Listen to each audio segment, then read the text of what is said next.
예, 안녕하십니까.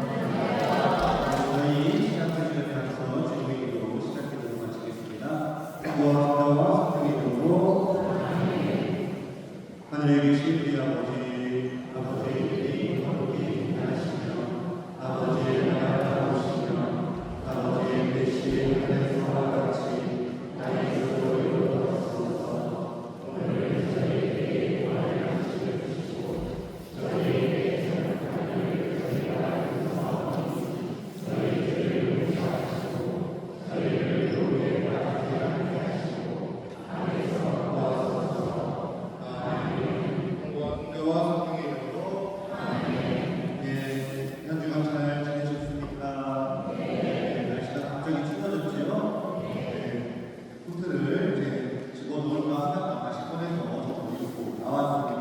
아무쪼록 이번 주 꽃샘추위 이어진다고 하니까요. 여기 어르신들 바깥에 거울 감기 조심하시기 바라겠습니다. 예, 기술적인 문제가 해결이 됐습니다. 기술적인 문제가 해결이 돼서 오늘은 그래도 시청각 자료 통해가지고 함께 강의 진행해 보도록 하겠습니다. 예, 지난주에 많이 들으셨지요? 예, 저희가 이번 주제는 희년, 기쁨과 희망을 살아가는 우리들이라는 주제로 사선 특강을 진행을 하고 있습니다. 그래서 지난주에는 우리가 이제 2025년 정기 희년을 보내게 되는데 그 희년의 근거가 되는 성경 말씀이 무엇인지를 우리가 살펴보았습니다. 그래서 성경 말씀을 중심으로 해서 희년이 무엇인지 그리고 성경에서 이야기하는 희년이 가지는 의미가 무엇인지에 대해서 함께 공부를 해보았죠. 간단하게만 지난주에 말씀드렸던 것을 정리를 해보자면은 본디 희년이라는 것은 율법에서 언급하고 있는 것이다 라고 말씀을 드렸습니다. 레위기의 말씀을 근거로 하고 있는데 이 희년이라는 것은 그냥 인간이 어떤 지켜야 할 하나의 규칙으로서 처음에는 우리에게 주어졌지만 시간의 흐름에 따라서 이 희년의 정신은 예언서에서 드러나게 되었고 그리고 예언서는 이 희년이 가지는 근본 정신을 확장시키고 있다라고 말씀을 드렸습니다. 특히 이사야서 예언서를 통해 가지고 이사야 예언서를 통해서 희년이 가지는 진정한 의미가 무엇인지 즉 사람들을 해방시키고 그리고 하나님께서 창조하신 모든 피조물을 자유롭게 하며 그래서 우리가 희망을 가지고 종말론적인 희망 현세에서뿐만이 아니라 종말에 관한 우리의 희망을 예언서는 이야기하고 있다고 말씀을 드렸습니다. 그리고 이제 예수님 때에 와서 예수님께서는 나자렛 회당에서 안식일에 이사야 예언자의 그 말씀을 선포하시면서 희년과 하느님 나라가 본질적으로 결국은 같은 것임을 우리에게 알려주셨다라고 지난주에 이야기를 했습니다. 그래서 희년이 지니는 의미들에 대해서 제가 지난주에 계속 말씀을 드렸었죠. 단순하게 희년은 전대사하는 날, 전대사만을 위해서 하는 그런 하나의 퍼포먼스가 아니라 정말 우리가 그리스도인으로서 무엇을 간직하면서 살아야 되는지를 다시금 깨닫게 해주는 그러한 것이다 라는 말씀을 드렸습니다. 그래서 오늘은요 성경 말씀 참 중요하지만 성경 말씀과 더불어서 이제 2025년 정기 희년을 요한님께서 안고하시면서 칙서를 내리셨습니다. 이 25년 정기 희년이 가지고 있는 의미가 무엇인지 그리고 우리가 어떻게 살아야 되는지에 대한 메시지를 담은 칙서를 광고를 하셨는데요. 그 칙서를 중심으로 해서 그렇다면 과연 25년 현재를 살아가고 있는 우리들은 희년을 어떻게 보내야 할까를 함께 나눠보도록 하겠습니다. 예, 이번 2025년 정기 희년의 주제 성구는 바로 이것입니다. 희망은 우리를 부끄럽게 하지 않습니다. 로마서 5장 5절의 말씀입니다. 그래서 우리는 어떻게 희년을 살아야 할까입니다. 바로 그거 말씀으로 넘어가면 재미가 없죠. 그래서 잠깐 딴 얘기를 좀 해보겠습니다. 예. 이게 언제 했냐면 제가 기억하기로는 작년인가 재작년 혹시 넷플릭스 보세요? 넷플릭스 보시는 분들도 좀 젊은 분들은 넷플릭스 보시고 알겠지만 넷플릭스라는 OTT 서비스에서 드라마 편이 드라마 한 편을 했습니다. 제목은 삼체 라는 건데요. 중국 SF 소설 작가가 쓴 그 소설을 원작으로 해서 만든 드라마입니다. SF 과학 이야기인데요. 그렇게 어렵지는 않은 과학 이야기라고 해서 그렇게 어려운 것이 아니고 저도 굉장히 재밌게 봤습니다. 구체적으로 대충 내용을 설명하자면요. 저기 멀리 있는 외계 행성에서 외계인들이 지구로 온다. 그런데 정복하러 온다. 그래서 인간들은 어떻게 하는가. 그것이 주제의 내용이라고 보시면 되겠습니다. 근데 이 모든 이야기들의 발단이 되는 사건이 하나가 있어요. 그게 뭐냐면은 중국 작가가 했다고 했죠. 중국의 역사 안에서 이 모든 것들이 발단이 되는 하나의 사건을 드라마는 초반에 언급하고 있습니다. 그게 뭐냐면요. 1966년부터 1976년까지 중국 사회인 중국 국가의 광기로 휩싸였었던 바로 그 사건. 문화 대혁명 사건을 그 근거로 보고 있습니다. 문화 대혁명 당시에는 많은 지식인들, 종교인들, 그리고 정치적으로 반대 세력이 있었던 사람들이 무지하게 탄압을 받았었잖아요. 그렇죠? 그 중에서 주인공 가족은요, 베이징대 물리학과 교수 가정이 주인공으로 나오게 됩니다. 그 문화 대혁명의 광기 속에서 홍위병들은 물리학과 교수를 붙잡아서 공개 비판을 하게 됩니다. 그리고 그 교수가 자신의 뜻을 굽히지 않자 그를 그 자리에서 폭행하고 결국엔 죽게 만듭니다.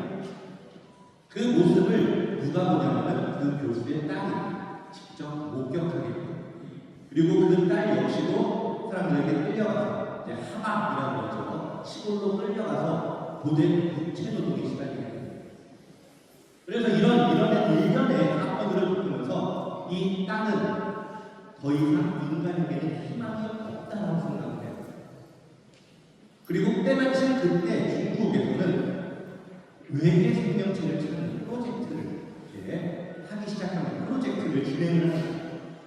그 여자 딸 역시 물리학과 교수의 딸이기 때문에 굉장히 똑똑했어요. 그래서 거기에 들어가서 그 프로젝트에 참여를 하게 되는데 어느 날 외계로부터 하나의 신호를 받게 됩니다. 외계인의 존재를 알게 된 것입니다. 그리고 그 딸은 그 외계인에게 지구로 와. 내가 너희를 도와주겠다. 여기는 더 이상 희망이 없다. 하면서 그 외계인들이 지구를 정복하는데 도움을 주기로 약속을 합니다. 그것이 이 드라마 3채의 전반적인 내용이죠.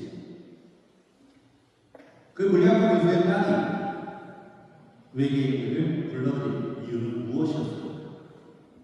가장 근본적인 이유는 더 이상 인간에게서 희망을 발견할 수 없었기 때문이지.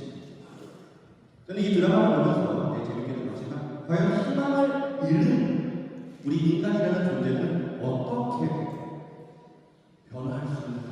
어디까지 나아갈 수 있는가에 대해서 많이 생각을 해보았습니다. 그런 가운데 2025년 정기 희년을 선포하시면서 교황님께서는 희망은 우리를 부끄럽게 하지 않습니다. 라는 로마서 5장 5절의 말씀을 시작으로 그 회칙을 반포하셨습니다. 직서의 메시지는 첫 구절부터 알 수 있는 것처럼 다른 말이 희망입니다. 사실 오늘 사설 특강의 모든 내용은 이 한마디로 끝내면 됩니다. 이제 안 하면 됩니다. 저 집에 가면 됩니다. 이번 희년의 가장 중요한 메시지는 뭐냐? 희망입니다. 3주에 나오는 여자 주인공이 그 잃어버린, 그래서 결국에 외계 생명체를 지구로 끌어들이고 지구에 있는 모든 것을 파괴하려고 했던 바로 그 희망이 이번 희년의 가장 중요한 메시지인 것이죠. 다음으로요. 얼마 전에 교황님께서는 자서전을 내셨습니다. 보셨나요? 네, 우리나라 말로 번역이 다 됐습니다. 지금 가톨릭 출판사에서 번역을 해서 나왔고요. 네, 구입하실 수 있습니다. 네, 가톨릭 서점에 가서는 다 구입하실 수 있습니다. 네, 조금 비싸긴 해요. 사극하고. 그래서 3만 원이 좀 넘어갑니다. 저는 여기 이렇게 많이 판매한다고 해서 저한테 떨어지는 건 없어요. 근데 저도 역시 구입을 해서 나오자마자 중간에 되자마자 저 역시 구입을 해가지고서는요 지금 끝날 때마다 조금씩 읽어보고 있는데요. 가톨릭 신자라면, 가톨릭 신자가 아니라도 사람이라면, 인간이라면 이 세상을 살아가고 있는 사람들이라면 꼭 한 번씩 읽어보시기를 제가 추천해드리고 싶은데요. 여기에서도 교황님께서는 끊임없이 단 한마디만 하고 계십니다. 바로 희망인 것이죠. 그래서 자서전의 제목도 다른 말이 희망입니다. 다음은 그래서 이 직선의 목차를 쫙 보면요 큰 제목 소 제목들이 쭉 이어지게 되는데요. 이 직선을 구성하는 소 제목들은 다음과 같습니다. 희망의 말씀, 희망의 여정, 희망의 징표들, 희망에 대한 호소, 희망의 밭을 내려 하나도 빠짐없이 등장하고 있는 단어는 바로 희망인 것입니다. 교황님은 이번 회칙에서 이 희망을 거듭해서 말씀하고 계십니다. 그렇다면 이 직서가 우리에게 무엇을 이야기하고 있는지 알아볼 필요가 있는 것이죠. 보통 교황님께서 선포하시는 문헌들을 보면요 굉장히 어렵게 느껴져요. 하지만 우리 프란치스코 교황님께서는요 이제 복음의 기쁨이라는 회칙부터 시작을 해서 내신 1년에 그런 문헌들을 보면요 굉장히 쉬운 문장으로 이제 당신의 메시지를 분명하게 전하고 계십니다. 그래서 우리 신자분들이 읽는데도 그것을 받아들이는데도 크게 어려움 없이 어떤 장벽이 없이 높은 신학적 지식 필요 없이도 읽을 수 있을 정도로 쉽게 우리에게 그 복음의 메시지 하나님의 말씀을 전해주고 있습니다. 그래서 지금은 이 직서가 우리에게 무엇을 말하고 있는지 이 소제목들을 순서대로 함께 살펴보도록 하겠습니다. 처음은 희망의 말씀입니다. 교황님의 모든 문헌들을 보면 가장 먼저 당신께서 하고자 하시는 말씀의 근거를 바로 성경에서부터 이렇게 끌어올리시고 성경에서부터 그것을 이렇게 가져오고 계십니다. 첫 번째, 희망은 우리를 부끄럽게 하지 않습니다. 라고 교황님께서는 말씀하시며 우리가 그 희망을 지녀야 하는 이유가 무엇인지 바오로 사도께서 이미 우리에게 분명히 말씀해주고 계신다. 라고 우리에게 이야기하십니다.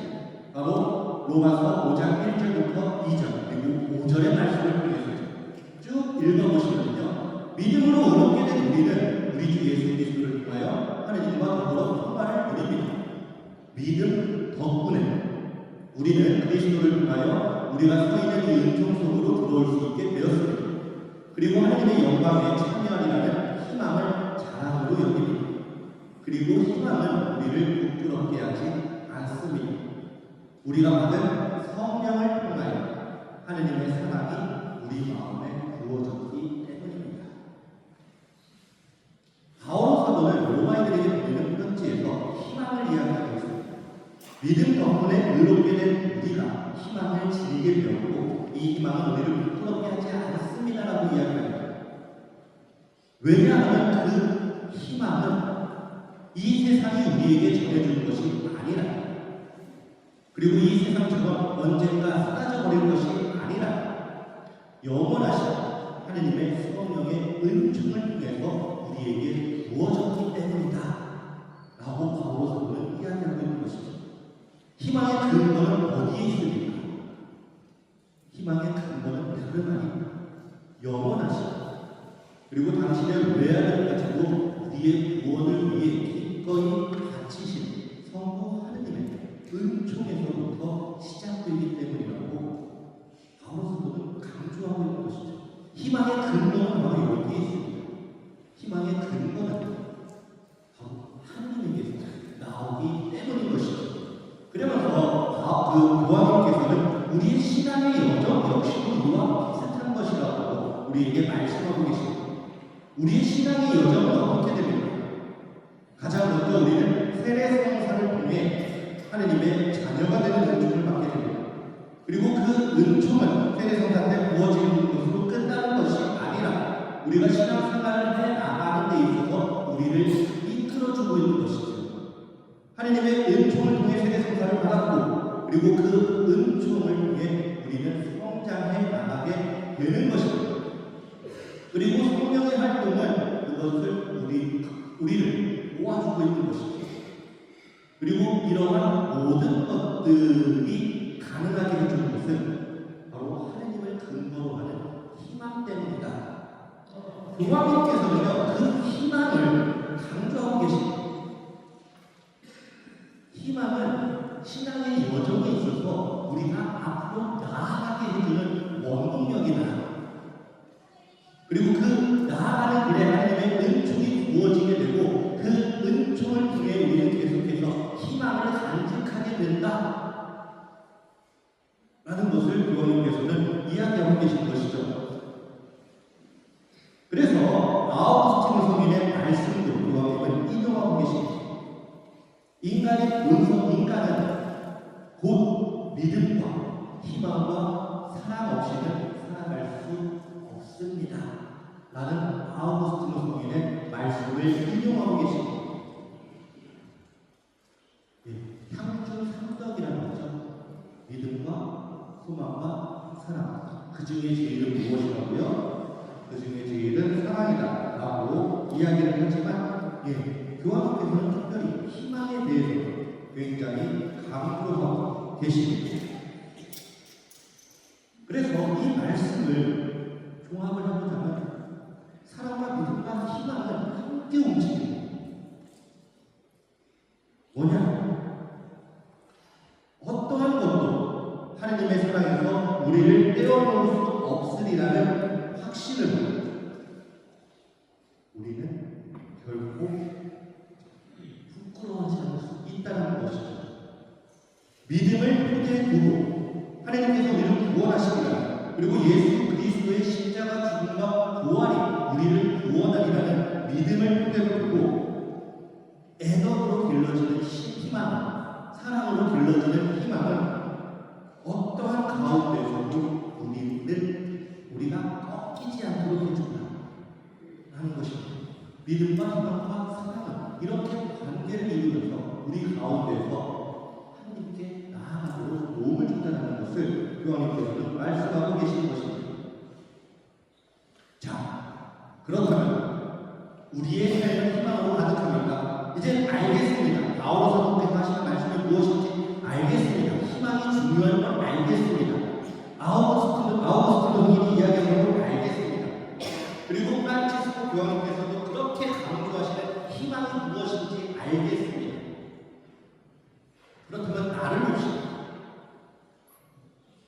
나는 내 삶에 희망이 가득하다고 이야기할 수 있습니까? 어쩌면 우리는 개인으로 보거나 아니면 사회로 보거나 이 희망, 이 세상에 희망이 가득하기보다는 좌절과 절망이 가득하다고 느끼고 있는 것은 아닙니다. 교황님께서는 이것을 분명히 일어나고 계십니다. 교황님의 통찰입니다. 이 세상에 희망이 점점 사라져가고 있다는 것, 우리에게 말씀을 전하고 계시는 것이죠. 가슴에 손을 얹고 생각해 보십시오. 나는 희망에 가득 차서 살아가고 있는가? 아니면 좌절과 절망 가운데 살아가고 있는가? 라는 것이죠. 그렇다면 교황님께서는 왜 이토록 우리 개개인 그리고 이 세상에 희망 대신 좌절과 절망만이 가득하다라고 한 이유가 무엇일까? 어떻게 진단을 하셨을까요? 먼저 교황님께서는 우리에게 위로의 말씀을 하십니다. 우리가 희망을 간직하고 살아가고 있지만 그리스도인으로서 우리는 희망을 간직하면서 살아가고 있습니다. 그렇죠. 하지만 그 희망이 빛을 잃을 때가 가끔씩 있어요. 어떤 것이죠? 그리스도인으로 살아가는데 희망을 갖고 살아가지만 노력하지만 세상 사람들이 우리를 그렇게 호락호락하게 보지 않는다는 것입니다. 그렇게 반갑게 보지 않는다는 것이죠. 하지만 교황님께서는 바울 사도의 말씀을 인용하시면서 오히려 그러한 어떻게 보면은 박해와 비난과 이러한 모든 것들을 반대로 이야기하면 우리가 희망을 지니고 있음을 반증하는 것입니다. 그것은 우리가 진정 희망을 지니고 살아가는데 반드시 필요한 것임을 우리에게 말씀해주고 계십니다. 바울 사도는 이야기하고 있죠. 세상 사람들에게 우리는 속이는 자같이 보이지만 실은 진실합니다. 인정을 받지 못하는 것 같아 보이지만 실은 인정을 받습니다. 죽어가는 자 같아 보이지만 이렇게 살아있습니다. 벌을 받는 자 같이 보이지만 죽임을 당하지는 않습니다. 슬퍼하는 자 같이 보이지만 실은 늘 기뻐합니다. 가난한 자 같이 보이지만 실은 많은 이들을 유하게 합니다. 아무것도 가지지 않은 자 같이 보이지만 실은 모든 것을 정말로 소유하고 있습니다. 먼저 희망을 잃은 것처럼 보이는 우리들을 프란시스코 교황님께서는 바울 사도의 말씀을 인용하시며 위로하고 계십니다. 세상 사람들 때문에 희망을 잃을 필요가 없다는 것이죠. 오히려 우리는 그러한 가운데서도 더욱 희망을 간직하며 살아야 된다고 말씀하고 계십니다. 그리고 이 세상이 희망을 잃어버린 이유에 대해서 다음과 같이 말씀하고 계십니다. 이 세상은 너무나 바쁘게 흘러간다는 것이죠. 너무나도 빨리빨리 흘러간다는 것이죠. 바쁘게 살아가는 게 뭐가 문제가 될까요? 빨리빨리 되면 다 좋지 않습니다. 네. 우리나라 각각 해외전화 하려면 국가번호 먼저 찍고 해야 되는 거 아시죠? 우리나라 국가번호가 몇 번이게요? 82번. 우리나라 답습니다. 빨리. 그 정도로 우리나라에서도 우리나라에 대해서 이야기하면 빨리빨리 문화가 우리나라를 대표한다고 이야기할 정도로 우리 너무 빨리빨리 생각하고 있어요. 그렇죠? 음식점 가가지고는 빨리 음식 나오려고 하고 관공서 가가지고는 너무 좀 약간 빨리 하려고 하고 인터넷도 안 되면 재밌겠지만 느린 거 못 참잖아요. 안 되면 그냥 포기하고 살지만 인터넷이 조금이라도 느리면 답답해 죽을 것 같잖아요. 우리나라는 아닙니다. 교황님께서는 현대사회의 문제점 중에 하나는 너무나도 바쁘고 너무나도 빨리 흘러가는 것이다 라고 이야기하고 계십니다.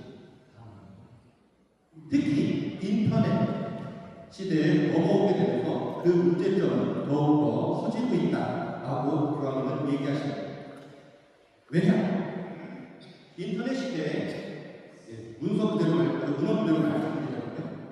시공간은 언제나 현재하는 지금에 매여 있기 때문에 인내로 기다리고 설 자리가 많지 않기 때문이라고 이야기하죠. 지금 당장만 중요한 것은 앞으로의 미래에 대해서 생각을 하거나 인내하고 기다림이 지금은 사라졌다는 것이죠. 유튜브들 보시죠. 본다고 해서 너무 하는 거 아니에요. 저도 많이 나가서 쉬는 시간에 맨날 퇴근하고 집에 가면 맨날 유튜브 틀어놓습니다. 네. 재밌어요. 유튜브 틀어놓으면 시간 가는 줄 몰라요. 그렇죠? 또 알고리즘이 얼마나 대단합니까? 이것만 보고 멈춰야 되는데 내가 또 흥미로워할 만한 것들 그냥 다 뽑아놓고 있어요. 근데 요즘 보면은 뭐 유튜브 시청하는 그 패턴도 많이 바뀌었다고 해요. 옛날에는 뭐 5분짜리, 10분짜리 그 사게 보는데 요즘은 뭐죠? 집중력이 떨어져가지고 1분 이내 쇼츠, 릴스 뭐 이런 것들을 위주로 많이 보게 되죠. 더 이상 우리는 시간이 길게 걸리는 거예요. 기다리는 거예요. 이런 것들을 하지 못한다는 거예요. 지금 당장 나에게 뭔가 결과물이 주어져야 되고 지금 당장 짧게 나에게 기쁨을 줘야 되고 뭔가 쾌락을 줘야 되고 도파민이 팡팡팡 터져야지만 그것이 가치 있다고 생각을 하는 사회가 바로 지금 현대 사회라고 교황님은 꼬집고 있는 것입니다.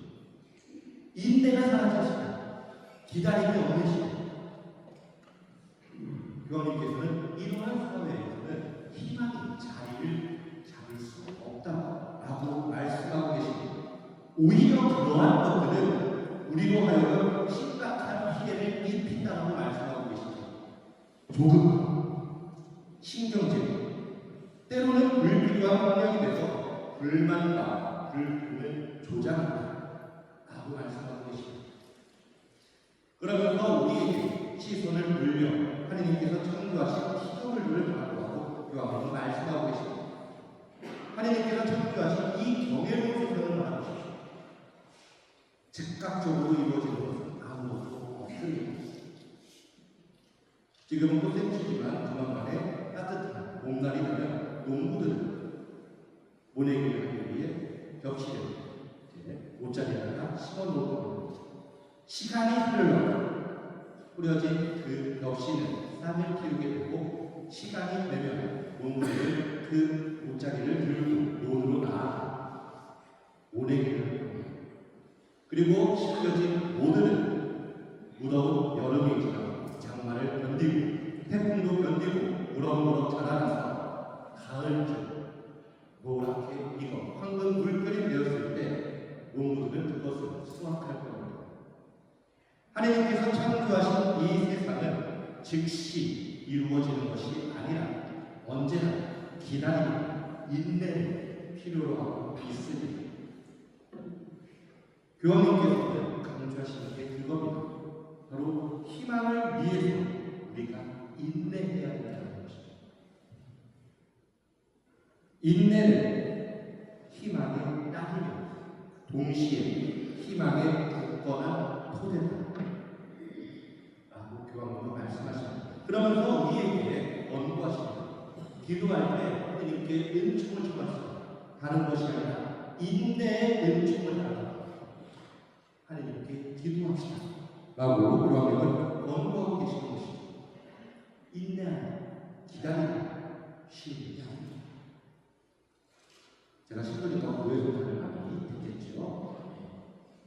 어느 누가 무슨 교회를 했다고 구체적으로 이야기하는 것이 아니기 때문에 교회 문의를 구설하는 것은 아닙니다.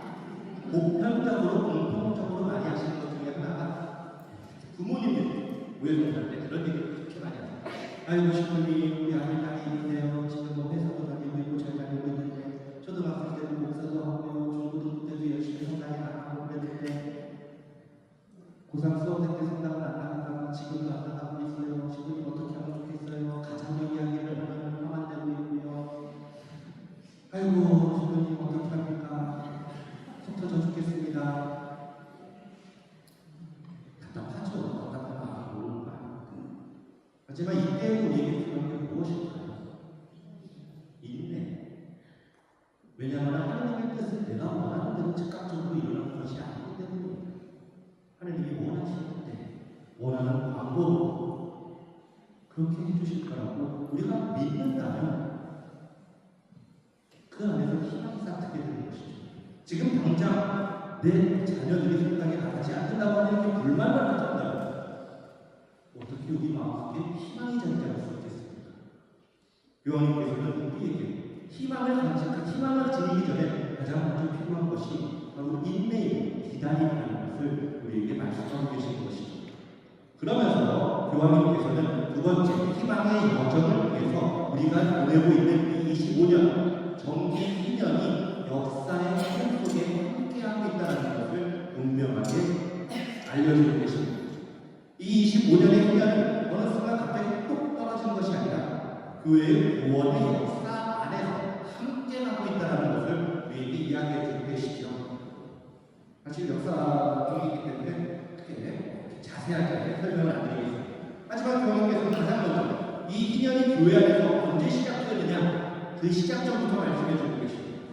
이 희년은 언제 교회 안에서 교회가 정기적으로 보내게 됐을까요? 바로 오립하시고 8세 교황님께서 1300년 첫 번째 희년을 선포하시는 데에서 시작되었습니다. 뭐 율법에서는 얘기해 있지만 교회가 본격적으로 희년을 보내기 시작한 것은 1300년부터입니다. 그러면서 처음에는 50년마다 성경 말씀 규정에 따라 50년마다 한 번씩 이렇게 희년을 보내기로 했다가 각 세대 한 세대가 적어도 살아가는 동안 한 번은 희년을 겪어야 된다라는 의미에서 25년에 한 번씩 희년을 우리가 보내주고 규정이 바뀌었죠. 그런데 교황님께서는요, 프란치스코 교황님께서는요, 이 1300년 첫 번째 희년이 안보되기 이전부터 이미 교회는 희년의 정신을 살아가고 있었다라고 우리에게 말씀하고 계십니다. 그래서 1294년 그리고 1216년, 1222년 이제 성 첼레스티노 5세 교황님, 아포도리오 3세 교황님, 알리스코 2세 교황님 등등의 이제 있었던 일들을 언급하시며 교회는 이미 공식적으로 희년을 선포하기 전에 앞서 이 희년의 정신을 살아가야 된다는 것을 알고 있었고 우리 교회 공동체의 그 희년의 정신을 살아가도록 한다라는 것을 이제 다시금 우리로 하여금 상기시켜주고 있습니다. 다음으로 이 희년의 전통을 설명하는 이유는 무엇이냐? 바로 하느님의 자비하심이 순례길에 나서 공동체와 개개인에게 버팀목과 동반자가 되어주고 있다는 것을 알려주는 것이죠.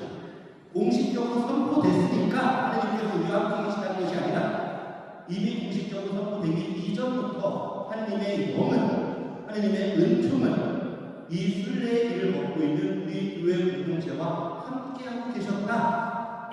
그리고 지금도 함께하고 계시고 앞으로도 함께하실 것이다 라는 것을 우리에게 알려주고 있는 것입니다. 그러면서 교황님께서는 앞으로의 미래에 대해서 얘기하는 것입니다. 이 정기 희년이 가지고 있는 의미가 이 정기 희년이 앞으로 어떻게 나아갈 것인가 우리를 미래로 초대하고 계신 것입니다. 이 전의 희년은 바로 2000년 정기 희년이었습니다. 새 밀레니엄 정기 희년의 방법가 되었고요. 그리고 특별히 교황님께서는 2015년에 자비에게 특별 희년을 선포하셨죠.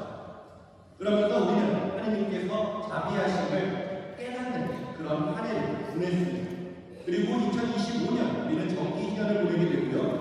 그리고 앞으로의 희년은 우리를 버리고 이끄느냐 2033년을 이끕니다. 2033년은 어느 해냐? 예수 그리스도의 십자가 희생 제사가 일어나 2000주년 되는 해입니다. 정확히 10분 전과 중요한 건 그게 아니에요. 예수님께서 탄생하신 것을 해가 기준으로 해가지고 우리가 서력을 보내고 있잖아요. 그렇죠? 예수님께서 공년도에 태어나신 것을 하면 예수님께서 30살 때 되셨을 때 유로단과에서 세례적 요한에게 세례를 받으시고 공생활을 하시고 3년 동안의 공생활이 끝난 다음에 십자가에 못 박혀서 돌아가셨죠. 예수님은 33살에 돌아가셨다라고 교회는 이야기합니다. 그러면 2033년은 예수님께서 인류를 구원하는 데 가장 결정적 사건이었던 십자가 희생 제사와 부활이 일어난 2000주년이 그런 해가 될 것이죠.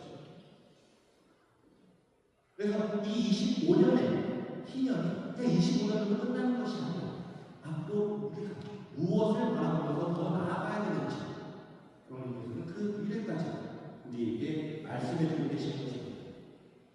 그러면서 교황님께서는 특별히 순례의 중요성에 대해서 말씀해 주고 계십니다.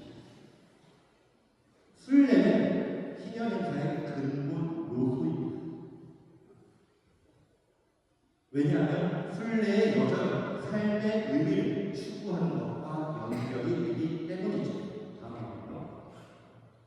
가톨릭 교회 중에서도 이 순례의 중요성에 대해서 이야기하고 있습니다. 2691항에 보면 순례는 지상에서 하늘을 향해 나아가는 우리의 여정을 상기시켜준다라고 이야기합니다. 우리 인생을 가리켜서 순례길이라고 이야기하죠. 개개인뿐만이 아니라 우리 교회 역시도 지상에 나그네 길을 걸어가고 있다라고 이야기를 합니다. 이 지상의 교회는 결국에는 천상의 예루살렘, 천상 교회와 조합하게 될 것인데 이 지상의 교회는 그 천상 예루살렘 교회를 향해 나아가는 순례의 길에 있다 라는 의미가 되는 것이죠. 그렇기 때문에 순례라는 것은 단순히 길을 떠나는 것뿐만이 아니라 우리의 인생의 여정이 무엇인지를 알려주고 있는 것입니다. 그래서 교회는 세상의 박해를 견디고 하느님의 위로를 받으며 자신의 순례길을 걸어가게 됩니다. 여기서 중요한 건 뭐죠? 이 세상을 걸어가는데 혼자 걸어가는 것이 아니라 하느님의 자비하심과 하느님의 보호 가운데 이 길을 걸어간다는 것이죠. 그래서 희년을 보낼 때 순례를 한다는 것은 굉장히 중요한 의미를 지니는 것입니다. 내가 어떤 존재인지 깨닫게 되는 것이죠. 그리고 나 혼자 걸어가는 것이 아니라 하느님께서 나와 함께 걸어가고 계신다는 것을 깨닫는 순간이 있기 때문입니다. 특별히 교황님께서는 도보성지순례의 의미를 우리에게 알려주고 계십니다. 도보성지순례는 중요한데 왜 중요하냐? 다름 아니라 침묵, 노력, 단순한 삶의 가치를 재발견하는 시간이기 때문에 도보순례는 굉장히 유니크한 것이다 라고 우리에게 말씀해 주고 계십니다. 그래서 홍보도 좀 할게요. 다들 아시죠? 우리 서울대교도 순례길이 있습니다. 국제순례길입니다. 국제적으로 인증받은 순례길입니다. 세 가지 길이 있죠. 네.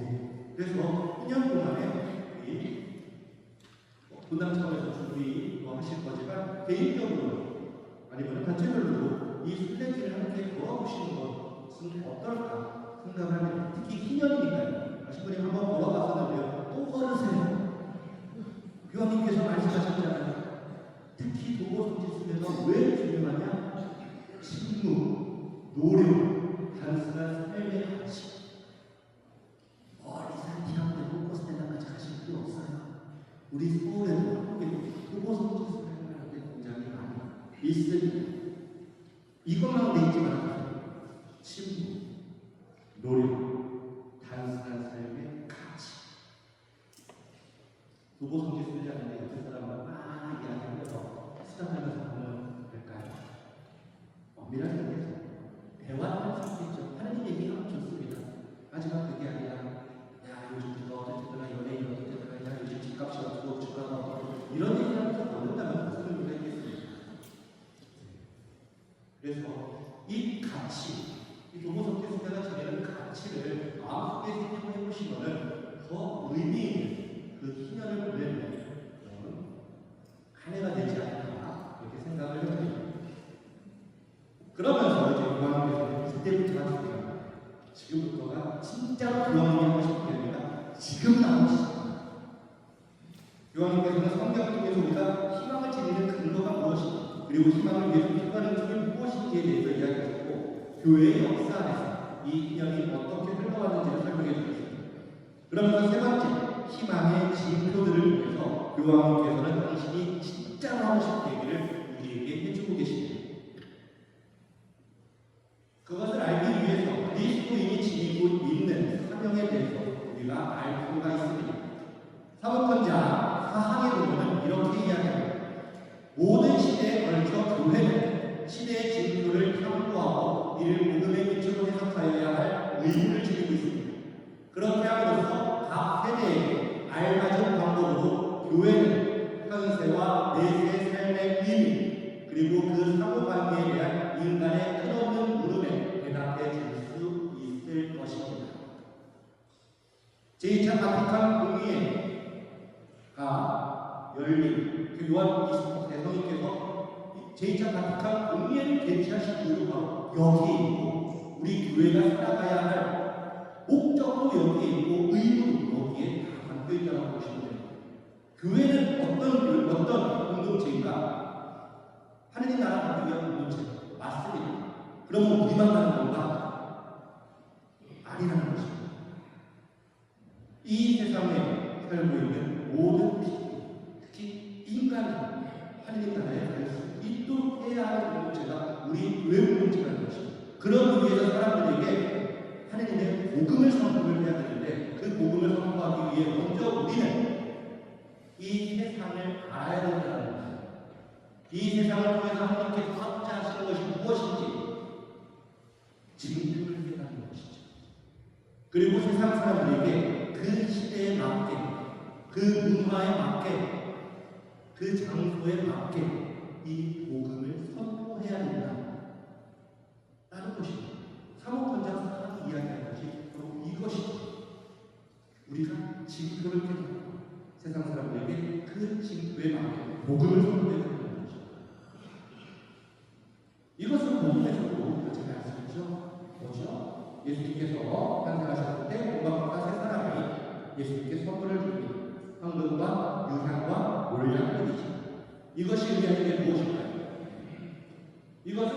그리스도인의 삼중 직분을 의미합니다. 황금은 왕직을, 유향은 사제직을, 몰량은 예언직을 의미하는 것입니다. 우리 그리스도인이라면 세례를 받으면서 이 삼중 직무에 충실해야 할 의무가 있습니다. 먼저 왕직은 무엇입니까? 나는 섬김을 받으러 온 것이 아니라 섬기러 왔다라는 예수님의 말씀대로 세상 사람들을 위해 봉사하는 사람이 되어야 된다는 것이죠. 사제직은 무엇이겠습니까? 사제는 뭐 하는 사람입니까? 하나님께 제사를 바치고 온 백성을 위해서 기도하는 사람이죠. 우리 그리스도인들도 마찬가지입니다. 하나님께 제사를 드리고, 즉 제사에 뭔가 예물을 바쳐야 되고 자신의 삶을 공헌하고 세상을 위해서 기도하는 사람이 되어야 한다는 것입니다. 예언직은 무엇을 의미하겠습니까? 미래를 예언하는 걸까요? 미안이 얘기하는 그처럼 가가지고서는 점집 차려가지고서는 미래를 알려주는 사람이 되는 걸까요? 예언자는 하나님의 말씀을 전하는 사람이죠. 그것이 사람들에 의해 거슬리지 않다. 그것이 하나님의 뜻이라면 전해야 하는 것이 예언자의 역할입니다. 우리 역시 세상에 하나님의 복음을 전해야 할 의무가 있는 것이죠. 교황님께서는 희망의 증거들을 통해서 말씀하고자 하시는 것은 바로 우리가 이러한 예언직을 살아가고 있는지 그렇게 살아야 된다는 것을 우리에게 알려주고 계십니다. 그래서 여러 징표들에 대해서 이야기를 하십니다. 첫 번째, 희망의 징표를 우리는 어디서 찾아야 되고 그 희망을 어디에다가 전해야 되느냐? 첫 번째는 바로 전쟁의 극에 휩싸여 있는 모든 사람들에게 평화를 이루고자 하는 영혼을 알려줘야 된다는 것입니다. 너무나도 오랫동안 지속되고 있지요. 지구 반대편에서 너무나도 여러 곳에서 전쟁들이 벌어지고 있습니다. 그 전쟁을 통해서 결국에 피해를 입는 것은 누구입니까? 무엇을 위한 전쟁이며 그 전쟁을 통해서 이득을 받는 사람들은 누구이고 피해를 받는 사람들은 누구입니까? 결국 피해를 받는 것은 가장 힘없는 존재들, 아무것도 가지지 않은 사람들이 가장 많은 피해를 입고 있지 않습니까? 그리고 전쟁을 일으킨 장군님들이 그 전쟁을 끝낼 수 있음에도 불구하고 끝내고 있지 않습니다. 그런 가운데 우리 그리스도인들이 이야기해야 되는 것이 무엇이겠습니까? 뉴스를 들어보면 전쟁의 위해 가지고서는 피해를 받는 사람들에 대한 이야기를 하는 것보다 그 잔혹함에 대해서 이야기하는 것보다 국제 유가가 얼마나 올라갔고 주식시장이 얼마나 욕을 쳤으며 경제적으로 어떠한 타격을 입는가, 그러니 우리 집값은 떨어질까? 내가 산 주식은 떨어질까? 이런 것들만 고민하고 있는 이 세상이지 않습니까? 그런 가운데 우리 그리스도인들은 무엇을 해야 되겠습니까? 교황님께서는 세계 지도자들에게 단순히 말로만 평화를 이야기할 것이 아니라 구체적으로 실천할 것을 이야기하고 계십니다. 다음 교황님께서 절철사 문제에 대해서 말씀을 하고 계십니다. 먼저 교황님께서는 우리가 희망을 품고 미래를 바라보아야 한다고 이야기하고 계십니다. 저출산의 문제는 어디에 있느냐? 교황님께서는 우리가 미래를 바라보는데 전혀 희망이 보이지 않는 세상을 살아가고 있기 때문이라고 말씀하고 계십니다. 정신없이 돌아가는 이 세상, 미래가 두려워, 미래의 두려움, 고용 안정성과 적절한 사회 정책의 부재, 관계에 대한 관심보다는 이윤 추구가 의제를 좌우하는 사회 모델 등등등 본질적으로 우리가 개선해야 할 것들을 개선하지 않고 그저 지금 당장 한 것만 덮고자 하는 여러 가지 형태들에 대해서 교황님께서는 비판하고 계신 것이죠. 일부의 지나친 선택적 소비주의가 아니라 인구 증가를 비난하는 것은 문제를 회피하는 술책일 뿐입니다. 프란치스코 교황님께서는 참회하고 50장을 통해서 다음과 같이 말씀하셨어요. 인구가 증가하는 것은 나쁜 것이다. 하지만 인구 증가가 나쁜 것이 아니죠. 지나친 소비주의를 생각하고 지나친 경쟁만을 이야기하는 이 세상이 문제이지 않습니까? 교황님께서는 생명이 태어나는 것을 나쁜 것이 아니라고 이야기하십니다. 아버지가 된다는 것, 어머니가 된다는 것을 하나님께서 이 세상을 창조하실 때, 특히 우리 인간을 창조하셨을 때 우리 안에 새겨놓으신 창조의 질서라고 교황님께서는 이야기하고 계십니다. 그렇기 때문에 이를 위해서 시작한 것은 무엇보다 국가의 책임 있는 정책, 그리고 우리 신장 공동체와 시민 공동체 전체를 이루는 모든 구성원의 확고한 지원이 필요하다고 이야기를 하십니다. 그렇게 하는 것이 자녀 출산을 바라는 젊은이들의 바람에 사회의 미래를 보장해 주는 것이라고 이야기하고 있죠. 애 낳고 싶은 사회를 만들어야죠. 요즘 젊은 사람들한테 너희들은 왜 애 낳았다? 라고 물어보면 무슨 얘기가 나옵니까? 집값이 너무 비싸고요. 애들 낳으면 애들 키우려면 교육비, 사교육비 나오고요. 아이를 낳고 키우고 아이를 뛰어놀 수 있는 사회를 만드는 게 우선이어야지. 그렇지 않은 사회에서 어떻게 아이들을 낳으라고 이야기할 수 있냐면, 즉 희망이 있어야지 아이들을 낳고 살죠. 희망이 없는데 어떻게 자녀를 출산하라고 강요할 수 있냐면, 결국 희망을 심어줘야지 그 희망을 낳는 것이다. 교황님은 필요한 저출산 문제에 대해서도 필요한 것이 또 희망이라고 말씀하고 계십니다. 그리고 또 감옥에 갇힌 이들에게 이 희망의 징표를 보여주어야 된다고 말씀하십니다. 지난주 성경에서 이야기하는 희년의 공동정책 중에 하나가 해방이라고 하죠. 물론 교황님께서 말씀하시는 것은 모든 문제를 다 풀어줍시다, 이런 이야기를 하는 것이 아니라 극단적으로 생각하지 맙시다. 교황님께서 말씀하시는 것은 죄를 지어 감옥에 갇힌 이들을 인권적으로 대해주고, 그리고 그들에게 무엇보다도 죄를 뉘우칠 수 있는 기회를 줘야 되지 않느냐. 그리고 그들이 진심으로 죄를 뉘우치다면 그들을 받아주어야 하지 않느냐. 그리고 그러한 기회조차 박탈하는 사형제도를 해지해야 되지 않느냐 라고 교황님이 말씀하고 계신 것입니다. 우리 오해하지 맙시다. 죄인들을 용서해 주자, 가치민들에게 희망의 친구가 되어주자는 것은 모든 범죄를 인정하는 것이 아닙니다. 잘못된 것은 분명히 잘못됐습니다. 사람이니까 누구나 실수할 수 있습니다. 그들이 다시금 돌아올 수 있도록 해주는 것이 진정 우리가 같은 인류 공동체로서 지녀야 될 마음이라고 교황님은 이야기하고 계신 것입니다. 다음은 병들이, 병원 중에 있는 이들, 그리고 자유가 삭박되는 그런 장애를 지니고 태어난 이들을 위해서도 우리가 희망의 징표가 되어주어야 한다라고 교황님은 이야기하고 계십니다. 또한 이러한 이들을 위해서 자신의 사명을 수행하고 있는 이런 의료, 보건 종사자에게도 감사의 마음을 보여주어야 한다라고 교황님은 이야기하고 계신 것입니다. 이렇게 병든 장애를 지닌 이들에게 관심을 기울이는 것은 인간 존엄성에 대한, 우리가 인간 존엄성에 대한 존중을 표하는 그런 모습이라고 교황님은 강조하고 계십니다. 다음은요, 젊은이들. 우리 프란치스코 교황님께서는 모든 인간, 모든 사람들에게 관심을 가지시지만 특별히 관심을 갖는 분들이 있어요. 그 중에 하나가 젊은이들. 교황님께서는 말씀하고 계십니다.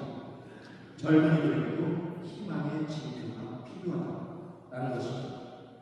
교황님은 당신이 사업 활동을 하시면서 꿈과 열망이 좌절되는 젊은이들의 모습을 너무나도 많이 목격했다. 라고 말씀하십니다.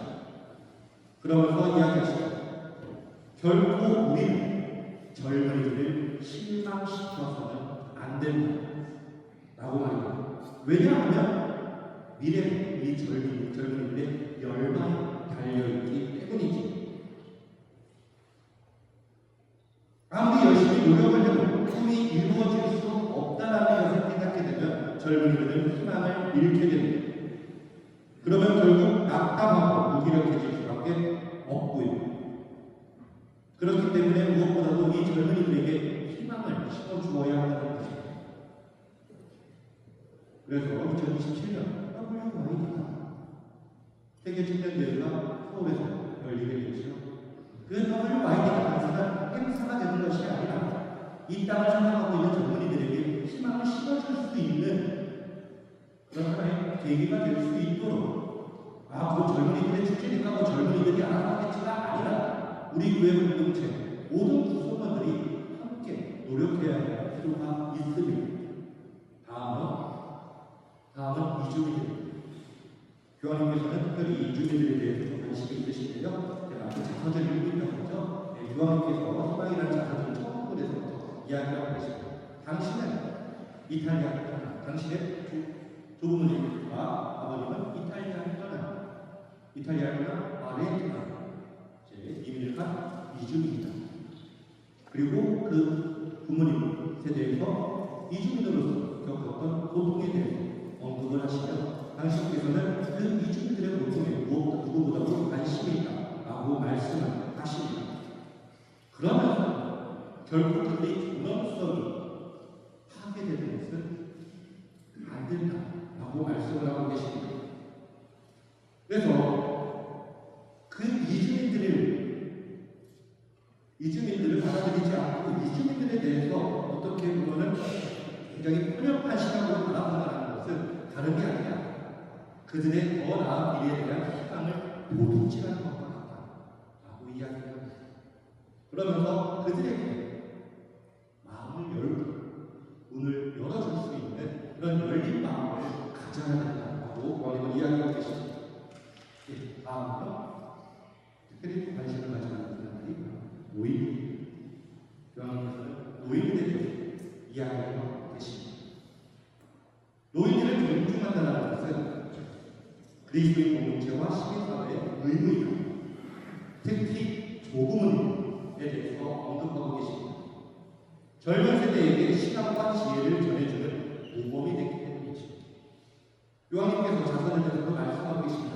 당신이 이렇게 신앙을 갖게 되었고 성직자가 되었고 이렇게 교황이 될 수 있었던 것은 자신이 노력해서 된 것이 아니라 부모님으로부터 이어오는 신앙의 유산을 통해서라고 이야기를 하고 계시죠. 고백하고 계십니다. 그렇기 때문에 조부모님들이 왜 의무로 말씀하셔서 손자는 그 사랑, 감성, 존경의 마음을 가져야 됩니다.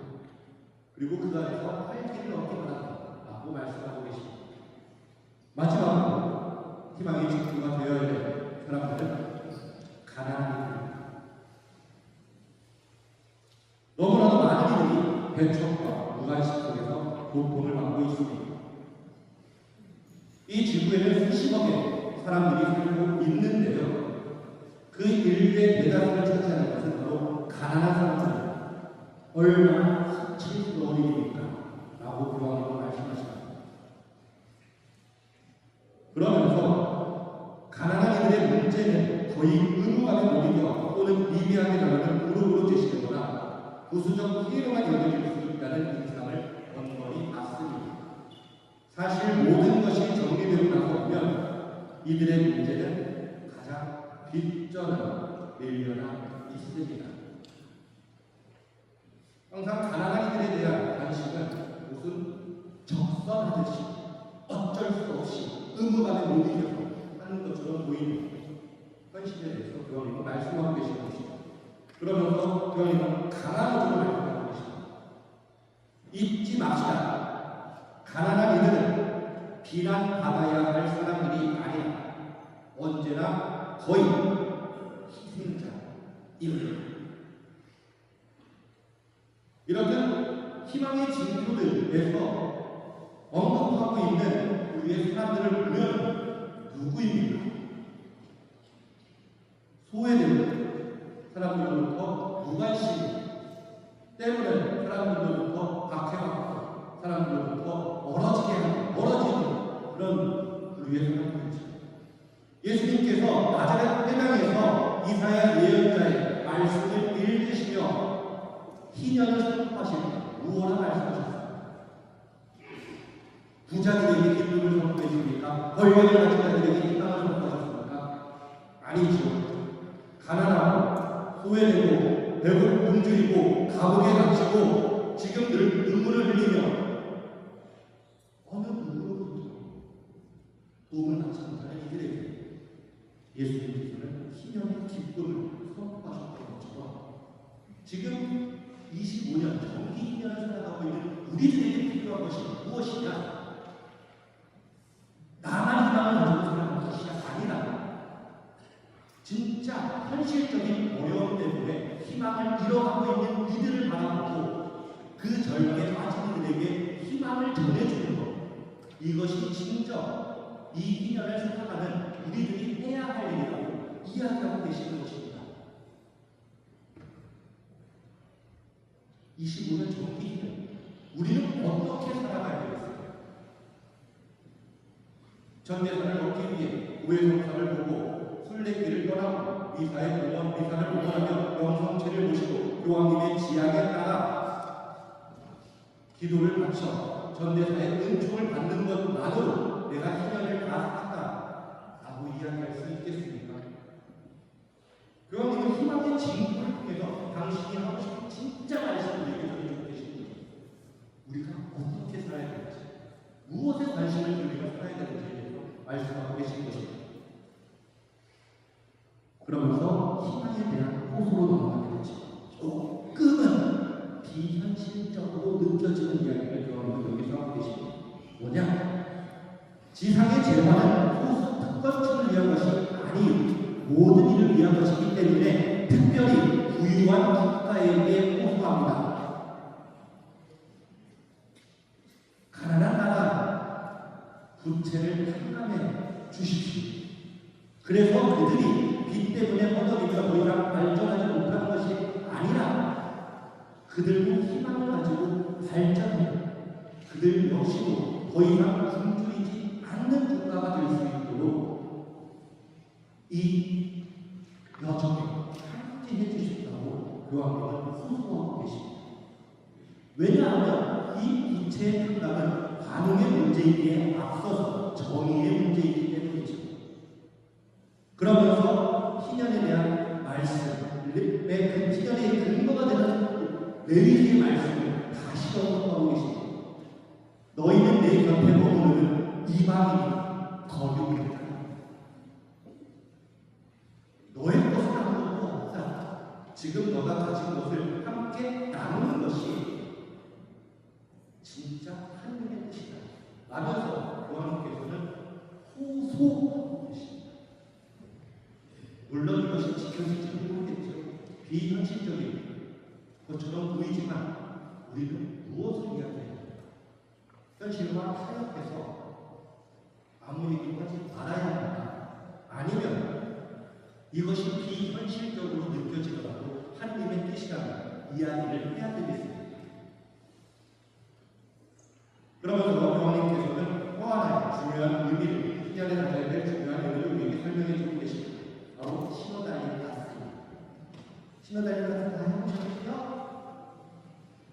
신호달리 같은 신호들 함께 가는 여정에 대해서 이야기하는 것입니다. 왜냐하면 올해는 또 특별한 의미 뭐냐? 325년 제1차 국회와 공의회가 열렸습니다. 이것이 열릴지 1700주년이 되는 해입니다. 자, 니케아 공의회가 먼저 간단하게 설명해드립니다. 니케아 공의회는요, 초대교회, 300년대 초대교회 여러 가지 이단들도 있고 잘못된 가르침이 있으니까 교황님과 해석과 세계 주교들과 모든 세계 교회가 함께 모여가지고서는 우리가 무엇을 믿어야 되는 것에 대해서 보편적인 공통된 결정사항을 내린 때입니다. 여기에서 두 가지가 결정이 되는데요. 첫 번째, 성부와 한 실체이신 예수 그리스도의 신성을 고백했습니다. 쉽게 얘기하면 예수님은 참 하느님이시며 참 인간이시다 라고 고백을 하게 된 것입니다. 두 번째는 부활된 주일의 날짜를 논의했습니다. 그 전까지는 부활된 주일은 언제 기대될지 정해지지 않았어요. 그런데 이 325년 니케아 첫 번째 공의회에서 부활 날짜를 정하게 됩니다. 언제냐? 충분히 지나고 첫 만월이 지나고서 가장 가까운 주일, 이 부활의 주일이라고 정하게 됩니다. 이것이 무엇을 의미하느냐? 일치를 향하여 꾸준히 나아가는 초대라고 교황님은 설명하고 있습니다.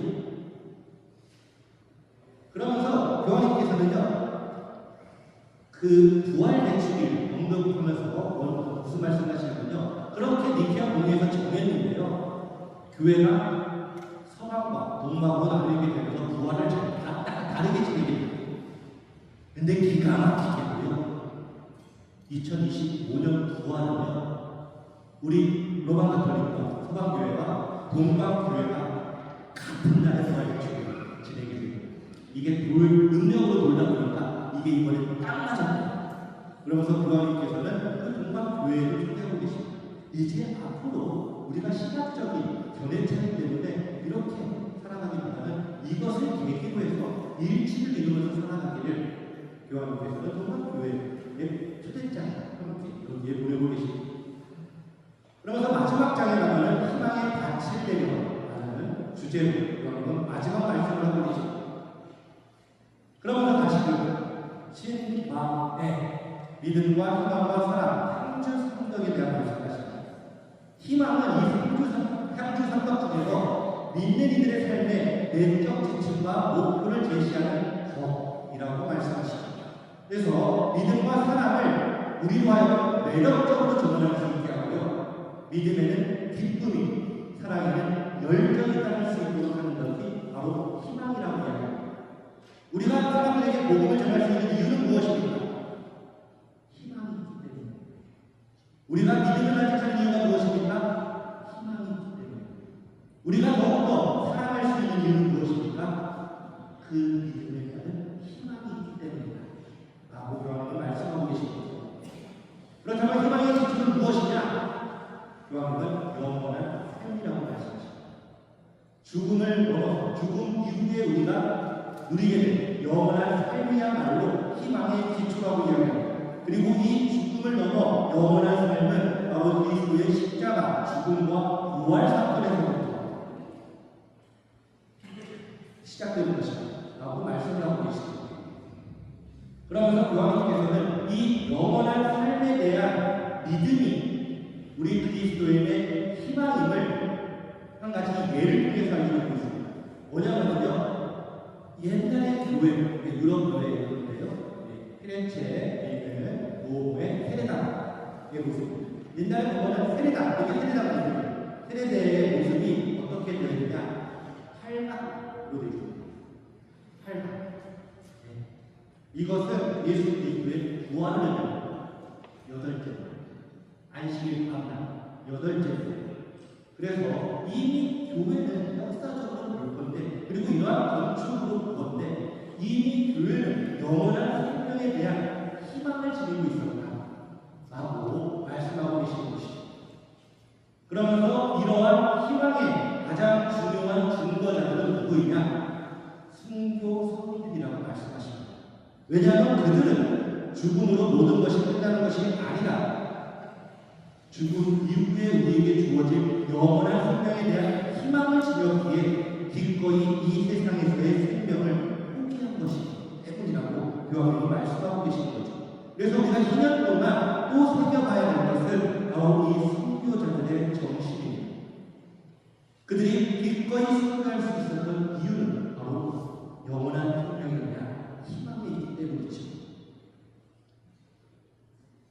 그리고 이 영원한 생명에 대한 것은 자연스럽게 심판으로 연결이 됩니다. 그렇죠. 최후의 심판이죠.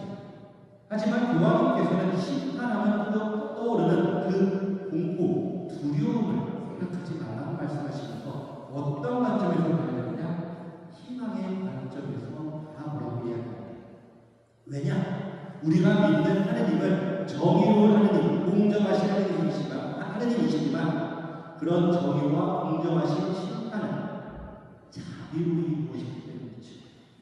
우리가 무엇보다도 믿어야 할 것은 바로 이 하느님의 자비하심입니다. 우리가 심판을, 최후의 날을 두려워하지 말아야 하고 그것을 기다리는 자가 될 수 있는 이유는 그럼에도 불구하고 우리를 자비로이 용서하시고 심판하시는 하느님께 대한 믿음이 있기 때문이라고 요한은 설명하고 계신 것이죠. 그러면서 이러한 하느님의 자비가 가장 잘 드러나고 그것을 이 지상에서도 체험할 수 있는 것이 바로 오해성사라고 말씀하십니다. 자, 우리 인간은 언제나 하느님을 향해 나아가고 있지만 그것을 가로막는 것이 있으니 바로 이 죄입니다. 그리고 하느님께서는 당신과 우리 인간 사이를 가로막는 이 죄를 없애버리시기 위해서 오해성사를 세우셨습니다. 우리는 이 오해성사를 통해서 하느님의 용서를 체험할 수 있습니다. 용서를 경험하는 것보다 하느님을 알 수 있는 더 좋은 방법은 없습니다. 교황님은 말씀하십니다. 그러니 하느님을 만나고 싶으면 자주 오해성사를 보십시오.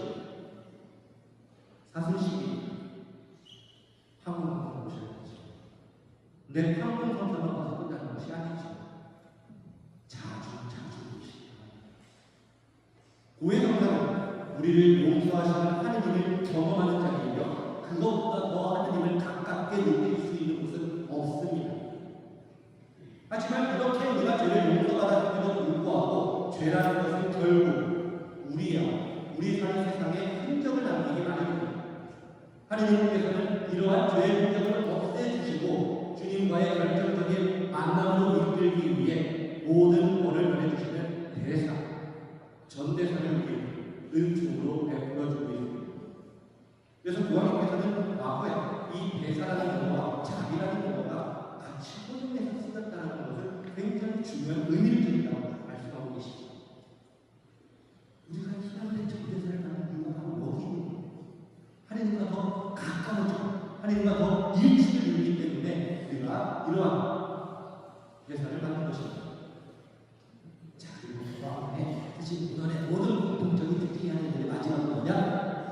성모님으로 이끌어주는 결국 이런 희망의 탁월한 증언을 보이시냐? 하느님의 어머니이신 성모 마리아라고 교황님은 말씀하고 계십니다. 혹시 저희 후레시대 중에 바다에 보냈어요? 바다에 보냈죠? 예. 워낙 모든 후레시대 중에 바다에 보낸 후레시대가 있습니다. 예, 바다에 보낸 성모님에 대한 진주 하나이죠. 마리아. 요한님께서는 성모님을 바다의 별이라고 부르는데 분명히 그 이유가 있고 큰 언어 친구라고 가장 잘 어울리는 호칭이라고 친구라고 이야기하고 계십니다. 거친 바다 가운데에서 뱃사람들을 이끌어주는 것은 바로 별, 등대가 생기기 전에 바로 별이기 때문이죠.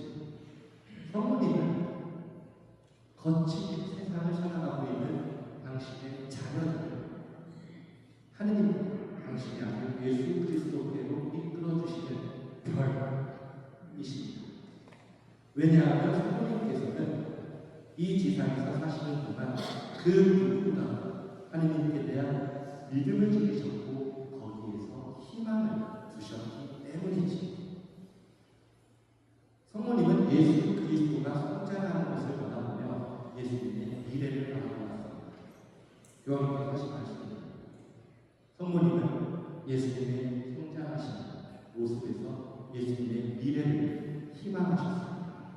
그리고 예수님께서 십자가에 못 박혀 돌아가신 그 가장 절망스러운 순간에서도 하느님께 대한 믿음 덕분에 희망을 버리지 않으셨습니다.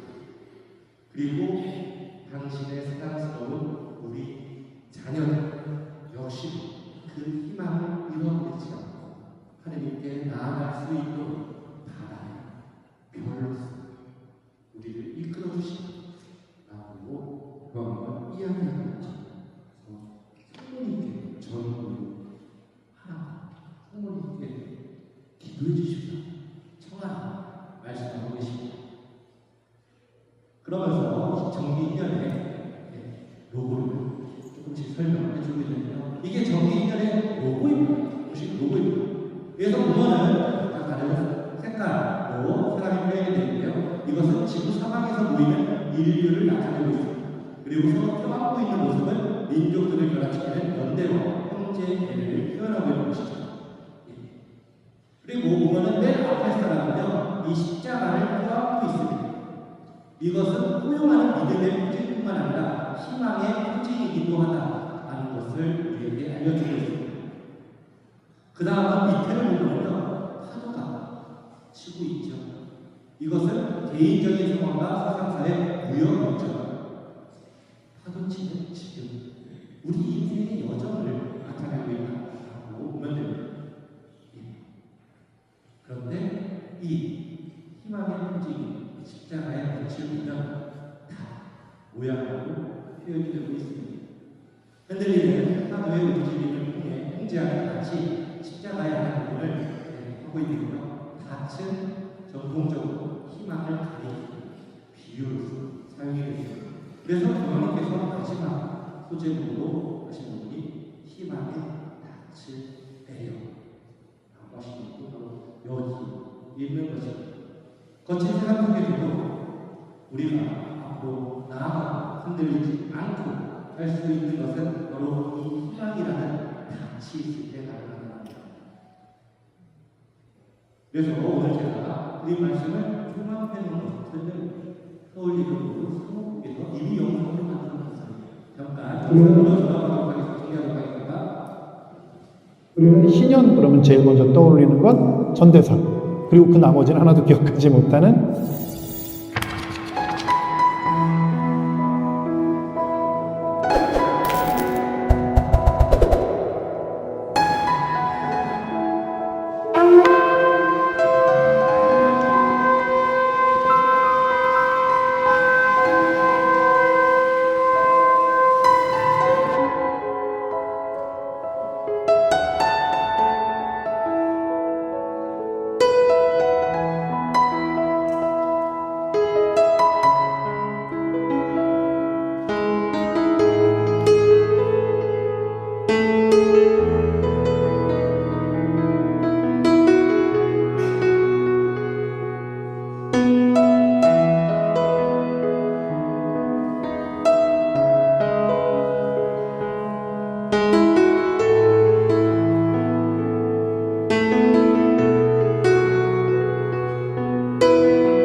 우리는 뭐 25년 뒤에도 살아있을 것 같다는 생각을 하다 보니까 뭐 또 신년 오겠지라는 그런 쉬운 생각을 할 수 있는데 어쩌면 지금 이 영상을 보고 계신 여러분들도 25년 뒤에 다시 돌아오게 될 신년을 맞이하지 못하실 수도 있기 때문에 이 신년은 매우 중요한 겁니다. 또 오겠지 하는 마음이 아니어야 한다는 게 교회가 25년마다 신년을 거행하기로 한 아주 중요한 의미입니다.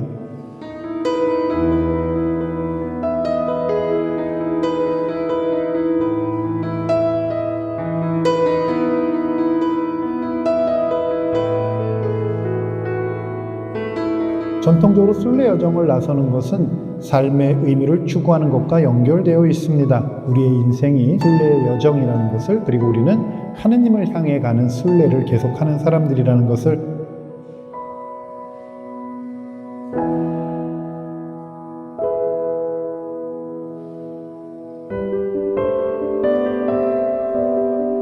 희년에는 언제나 성문을 열면서 하느님께로 나아갈 수 있도록 해줍니다. 로마성 베드로 성당에서 성문을 열게 될 것인데 바로 이 구원의 문으로 들어가는 것, 주 예수 그리스도와 함께 인격적인 만남을 가지는 것이 바로 성문을 열고 들어가서 구원의 문으로 들어가서 그분을 만나는 것이기 때문에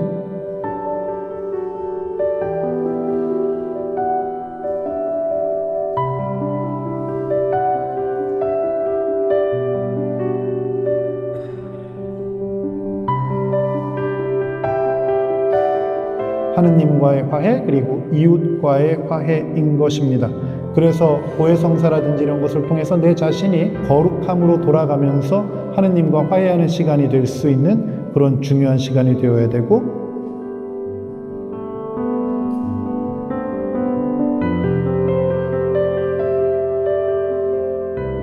올해 기도를 어떻게 할 것인가, 어떻게 기도해야 되는가를 잘 준비하면서 2025년에는 더욱더 많이 기도하면서 우리가 그분을 직접적으로 그리고 그분과 더욱더 가깝게 만날 수 있는 중요한 시간이 되었으면 좋겠습니다.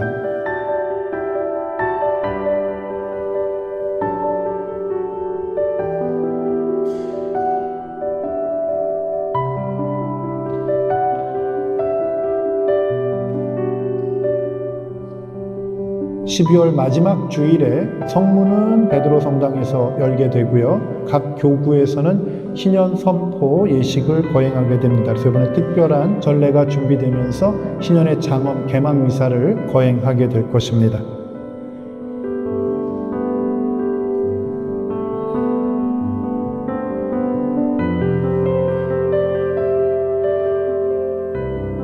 우리가 미사 때마다 하는 신경과 관계되는 건데, 많은 본당이 사도신경을 바치기도 하고 니케아 콘스탄티노플 신경을 바치기도 하는데요. 올해는 특별히 제1차 니케아 공회가 1700주년이 되는 해입니다. 그래서 특별히 더 우리가 하고 있는 신앙의 고백의 의미를 더욱더 잘 살피고 우리가 무엇을 믿고 고백하고 있는지를 생각해 보게 됩니다.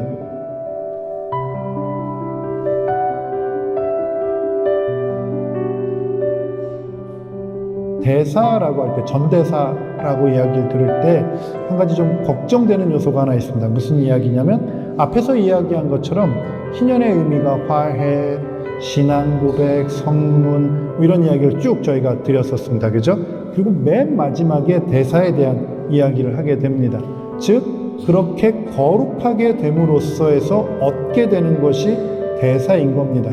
근데 잘못하면 우리는 희년 그러면 제일 먼저 떠올리는 건 전대사, 그리고 그 나머지는 하나도 기억하지 못하는 그런 오류를 범할 때가 참 많이 있는데, 다양한 활동과 노력을 통해서 우리가 거룩한 본성을 회복하는 것, 이것이 하느님께서 바라시는 것이지, 우리가 자꾸 희년을 어떤 희년 대사를 얻기 위한 도구처럼 생각한 것, 혹은 희년은 거룩함의 본성을 회복하는 것보다 그냥 하느님의 선물인 대사만 중요하다고 생각하는 것은 매우 잘못될 수 있다는 것, 하느님이 바라시는 것은 다시 한번 강조하지만 거룩함의 회복이며 그에 따른 변화된 삶입니다.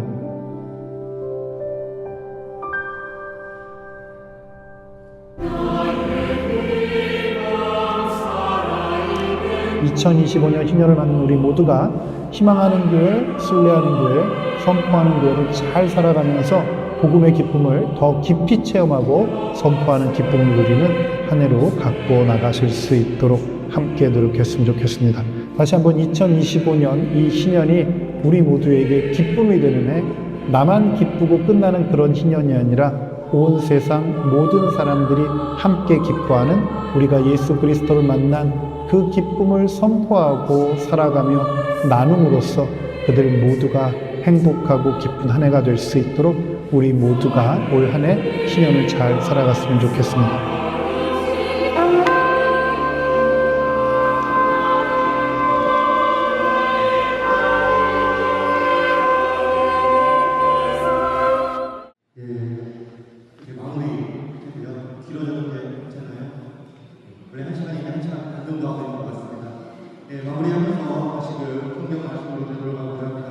오늘 제1목소리였죠. 선생님이 말씀을 하느님과 아브라함이 계약을 맺는 장면이 오늘 제1목소리에서 1편 선포되었습니다. 딱 잘 들어맞은 것 같아요. 아브라함은 나이가 많았지만 아들도 없었고요.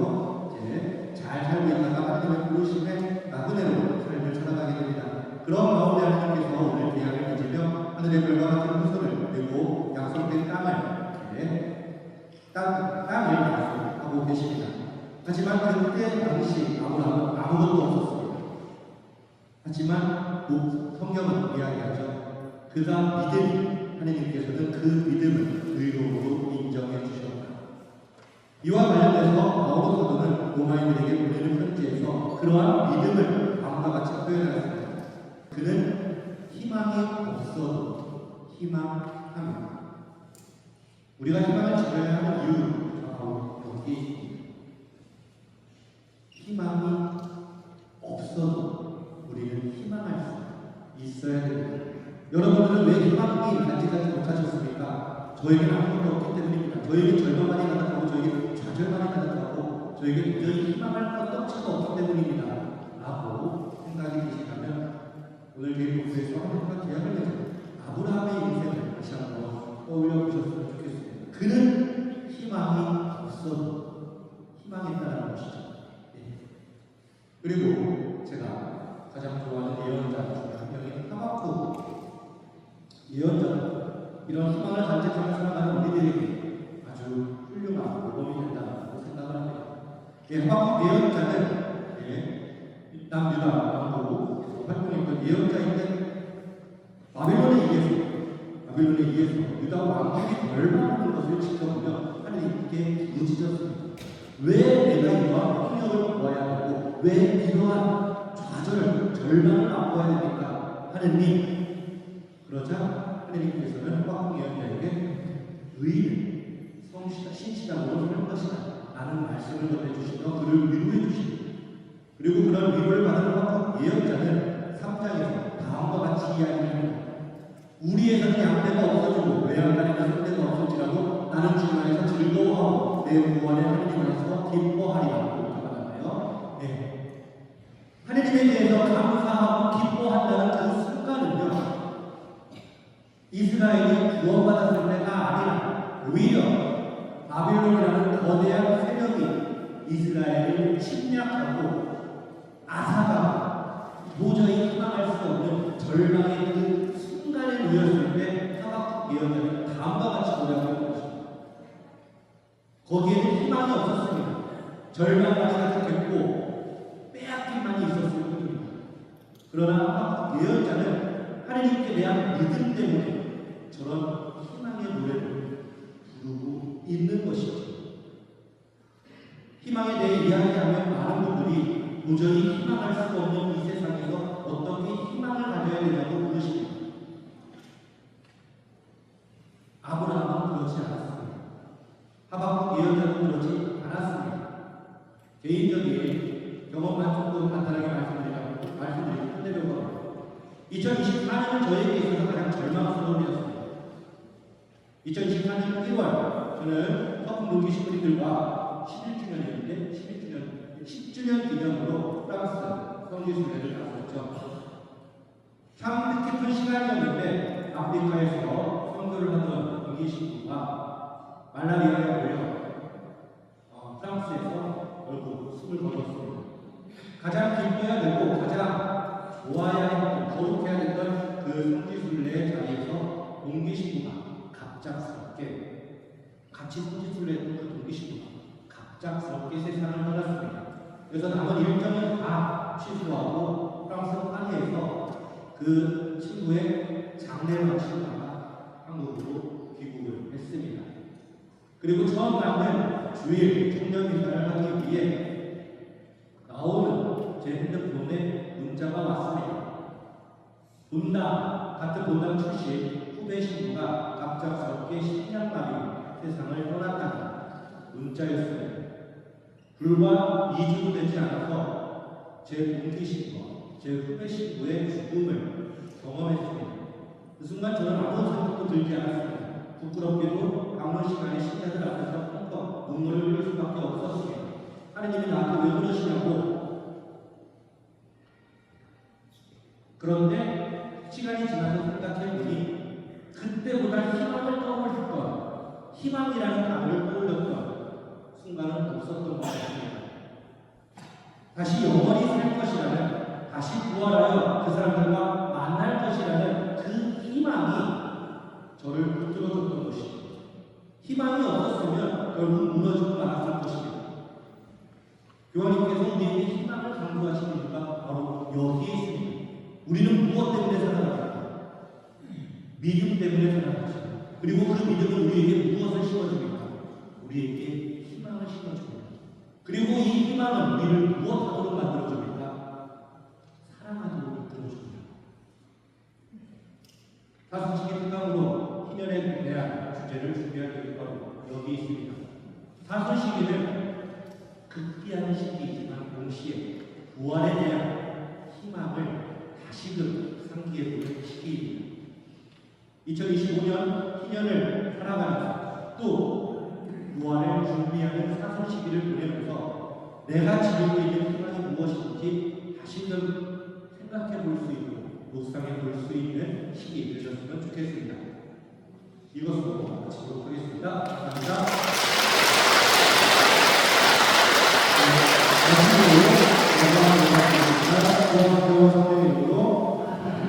영광과 성령과 성령께 성부와 성자와